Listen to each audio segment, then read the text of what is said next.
Following of independent films last year, especially with foreign filmmakers doing Filipino-themed movies like Iloilo and Metro Manila.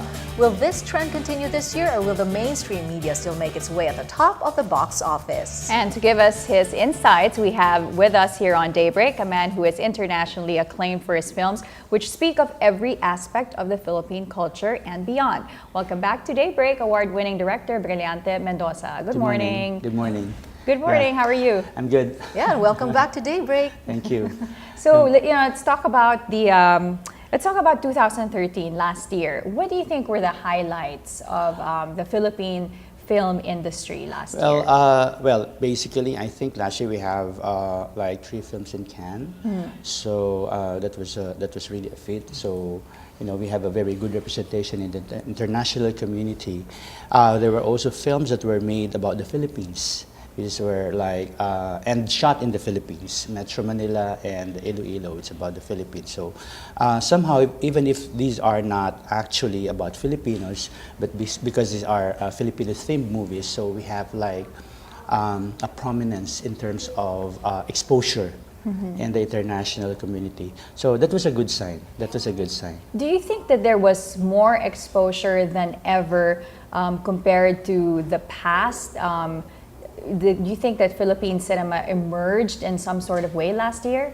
Well, I would love to think so. Because in the past, you only have Lino Broca. Like 25 years ago, you only have Lino Broca, you have Mike De Leon, and you have Ismael Bernal. So now, wala na lahat sila. So now you have a new set of filmmakers. You have Love Diaz, also very prominent in the international community. You have Raya Martin, and some other directors, Filipino directors, who are really doing very well internationally. You know, indie films are, it seems like a new trend, and even in the Metro Manila Film Festival, they've added, is this a new category, Yes, Direct? The new yes, wave category yes. that gives way to student productions Yes. and all these alternative ways Yes. of doing film. Yes. So is that going to be the new trend, something that we will be seeing more of Yes, in 2014? Yes, definitely. I think so. Of course, mainstream will always be mainstream. Okay, I think there will still be a lot of mainstream movies that will be made in the future. They will have a prominence in terms of box office. But the nice thing about alternative and independence is that people will be more aware about this kind of cinema. Unfortunately, in the past, we are not really open to this kind of alternative cinema. For us, it's are like mga pito-pito. We call them pito-pito. You finish it in 7 days. You finish in 7 days, and these are low-budgeted film. But these films that are, the independent films are not really pito-pito. Well, in terms of budget, yes, maybe, but in terms of content, they're really a lot better than the films that were made before. So now there will be a lot of awareness, no? There will be a lot of awareness. What we really need now is that to establish a very, establish an audience for this kind of cinema. So yung exposure ngayon, maganda na. Okay, and I'm very happy that Metro Manila Film Festival, parang they have like a set of independent alternative cinema during the mainstream festival, Yes, no? Kasi they mainstream include- ang Metro Manila Film Festival eh. Although we don't have an audience yet, but this exposure, itong exposure na to will somehow parang gain parang an audience. Right. Not yet now, but maybe. But you can will foresee grow. that it's growing. Yes, it's growing. There will be a following, and even last year alone, Yes. I think the movie, which movie was that? OTJ? OJJ. Yes. On the Job. On the Job. Was On the watched by so many people and was raved about by people who normally don't even watch Yes. Philippine Filipino films. That's films. true. You That's know, true. so that's I think a big difference there. Yes. Now, and speaking of mainstream and independent indie films, mainstream actors who are now being part of indie films. What do you think about that? Well, actually, that's one way of parang attracting the audience, no? Kasi, of course, when you say independent, normally because of the budget constraints, you only can afford mga supporting actors, no? And giving them lead roles. But when you get a mainstream actors, yung mga major actor, acting in independent film, somehow you gain parang an edge. Kasi the audience, parang they could somehow, parang nakikita nila yung favorite actors nila, no, doing this kind of roles that normally they don't do sa mga mainstream. So that's one way of attracting audience. Okay. So somehow it's good both for the independent filmmakers and for the actors as well. Kasi sa mga artista, parang medyo mas iba yung ginagawa nila sa Parang independent. I noticed that when they're interviewed about it, they like doing indie films Yes. because they feel like nasa stretch para yung Yeah. kanilang yung acting ability yes. nila.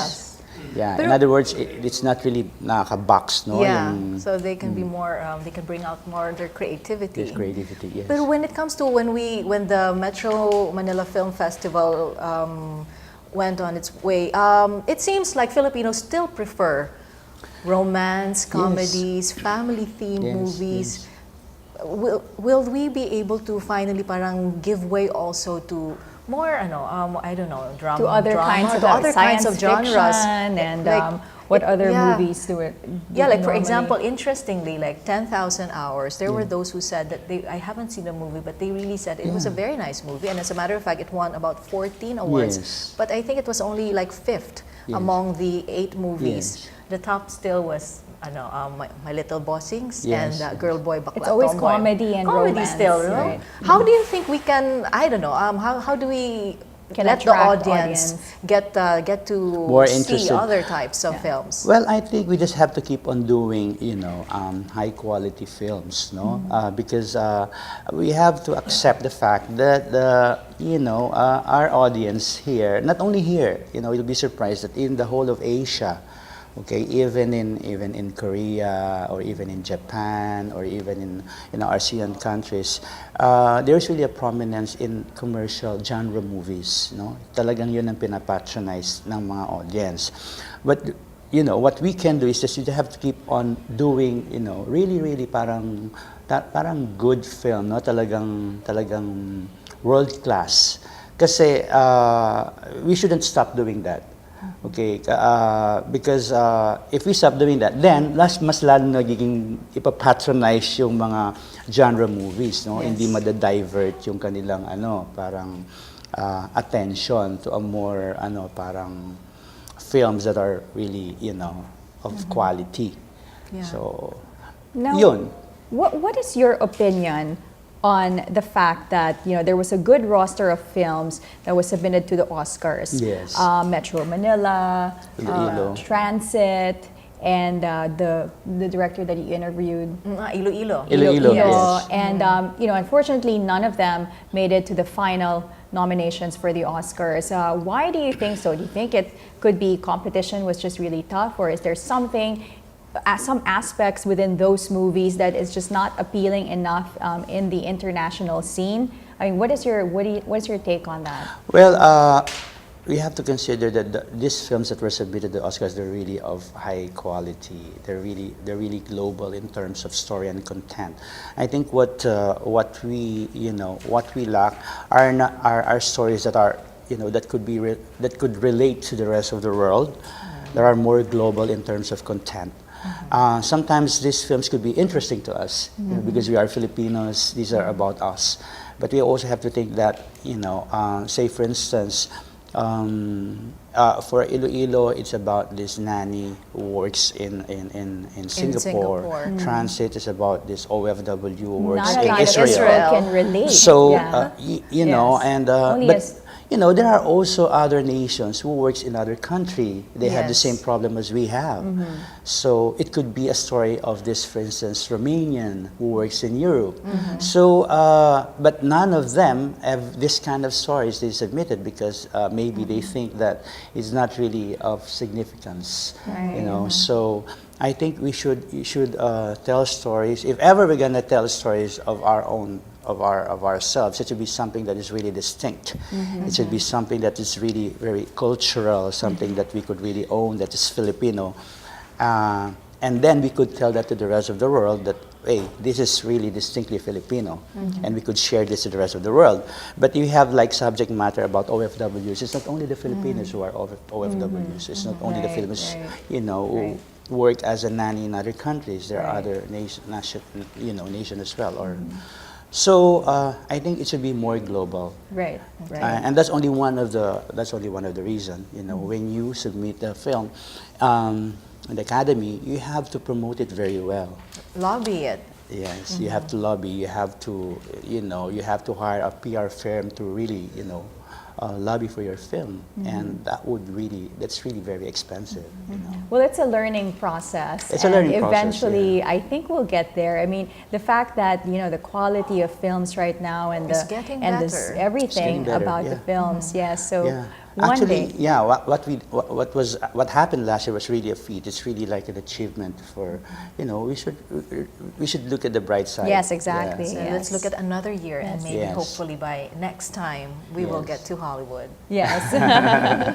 Well, it's always nice to have you Thank here you with so us, for being with us. Direct Brillante Mendoza. Thank you so much for joining us this morning. Yes, thank you. And that was award-winning director Brillante Mendoza.